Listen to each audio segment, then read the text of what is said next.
Good afternoon. My name is Todd Sievert. I'm the chairman of the Finance Committee for the Troy City Council. To my right is our newly elected Susan Westfall. To my left is Jeff Schilling. And we are here today to discuss two items before this committee. The first one is the deferment of a small business development loan and community development block grant loan payments. The second is a release of a mortgage lien. The release of the mortgage lien should take very perfunctory in nature, so why don't we start with that one first, and then we'll talk about the other one. Development Director Davis, DDD, will present for you.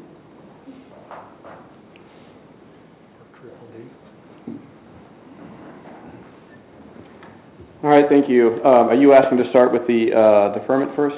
Let's do the release of mortgage lien. That's just been paid off, right? We just need to release the lien. Yeah, it's pretty simple. In 2000, the City of Troy offered a one-time program, which was the home repair program. It was allowed to be given to individuals who own property in the historic district. This was a one-time program, and they were deferred loan payments. They could only have to be repaid back at the time of the sale of the property. The property was sold. We have been made in whole. So we are asking for authorization to release all mortgage liens associated with the loan, and we are asking for emergency legislation as we are required to submit these items within 30 days of the loan closing. So.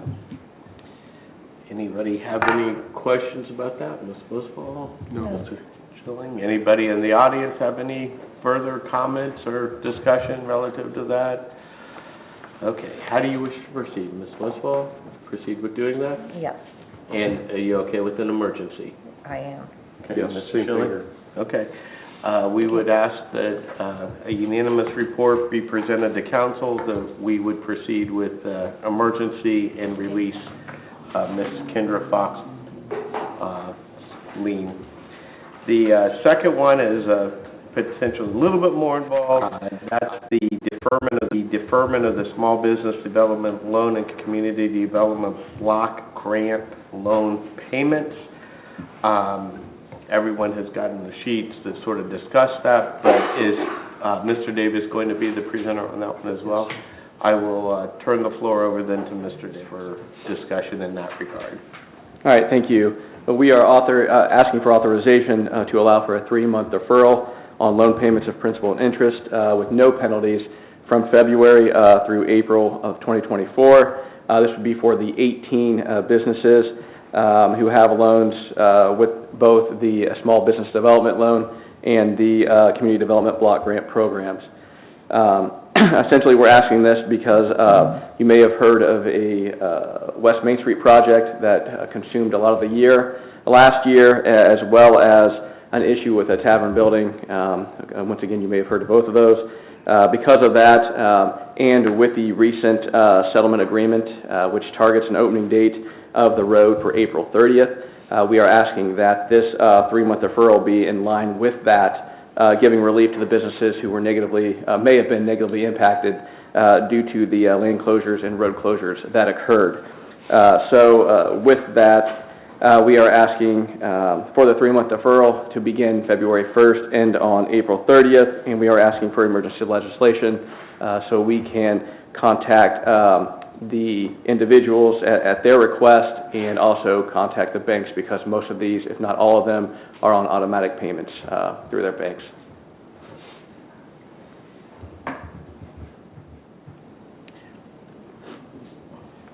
Yeah, that's fine. I need to abstain from discussion, too. Correct. Okay, I'm going to abstain from discussion due to personal conflict. I'm going to defer to Mr. Schilling first. Mr. Schilling, do you have any questions or comments with regards to this? I can understand the theory behind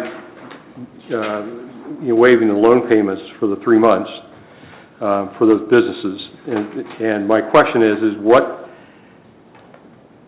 if we're doing this for some of the businesses in the area that's been affected by the construction and the tavern fiasco, I'm sure there's some other businesses that are in that area that don't have loans and this type of thing. Are there any plans out there that help them as well? Unfortunately, we don't have any programs to help them. These individuals are being targeted because they did come forth and request a loan from City Council in the past, so that is why we are able to help them in this way.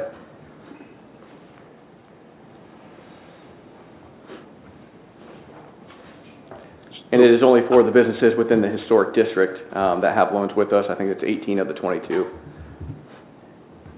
Okay, so there's 22 businesses in the historical district that you count, that we count? There's 18 in the historic district that have loans with us that would have the opportunity to have their loans deferred if they choose. How many businesses how many businesses are in the historical district? There's lots of businesses. A lot of them, I don't know off the okay, top of my head, yes. So we haven't contemplated any program to help the other businesses then? At this time, we don't have any programs to bring forward. So ones like Canyon Run or Smith's Boathouse or SK Molded Tool, they're not included in this. Correct. They are on the west side of Troy, outside the historic district.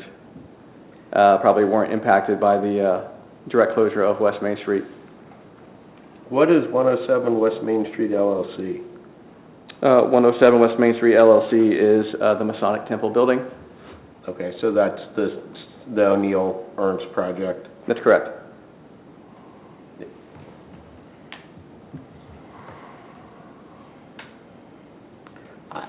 Look, we talked about this before. I'm going to support it because I want to do anything to support our community.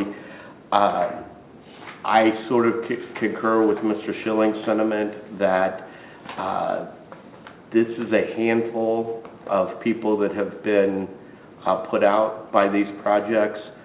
Most of if you combine them and put it together, you're really looking at 3 to 4 restaurants, and Herons are the ones that are on your list.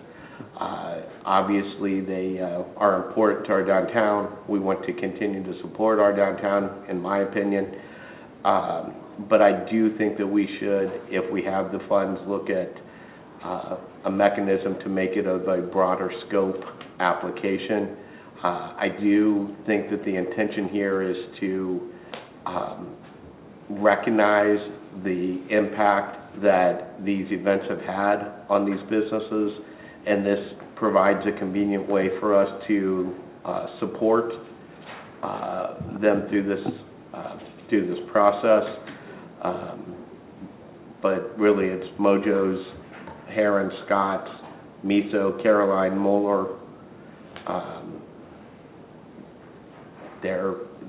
That's kind of where we're at, and those aren't what I classify as our small businesses that are struggling. That's Provisions, that's the 4 acres, that's some of those other issues. So if there's a possible way to expand this or look at a way to expand it, I would ask that we do it, but that's my comments as to moving forward. I do appreciate, Mr. Davis, that the city is trying to do something, and I do think that this is an appropriate start for that purpose. So I would, based on my comments, do either one of the people at the dais have any further comments? You can't talk. Do you have anything more to say? No, I think you covered it. Like I say again, I think it's a good first start, but I think we need to look at all the businesses that have been affected, and if we're going to help some, my theory would be try to help them all, some way or another. Okay, but I think we can move ahead with this. Mr. Chair, just to be clear, this is really the only way that we can help them, other than to provide direct payments to property owners. You'll notice in the report it says they may have been affected. There are myriad different reasons why there have been impacts. These just may be some of them. There may be other factors involved. And so, other than making direct taxpayer payments, which is not contemplated here, these are CDBG funds and their loans, and which is why we are recommending a deferral and not a complete waiver of them for the 3 months. This is just to allow us to get through, hopefully, what, knock on wood, would be a maximum of April 30th deadline where we can get the road open and get back to some form of normalcy. But other than that, you know, there are no other programs out there. We've looked at other programs, but there are no other support programs out there. And so this was, as you mentioned, some small way that we could at least associate our programs to and isolate the historic downtown district. And I do think that's appreciated and recognized.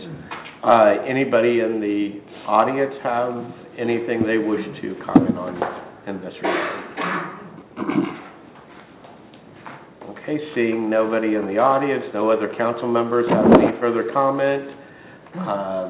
Ms. Westfall, I assume you're going to abstain? I'm going to. Okay, and Mr. Schilling? Move forward with the emergency, I think. Okay. And I would concur that we move forward with emergency. That should conclude the Finance Committee, unless I missed something. Yes, sir.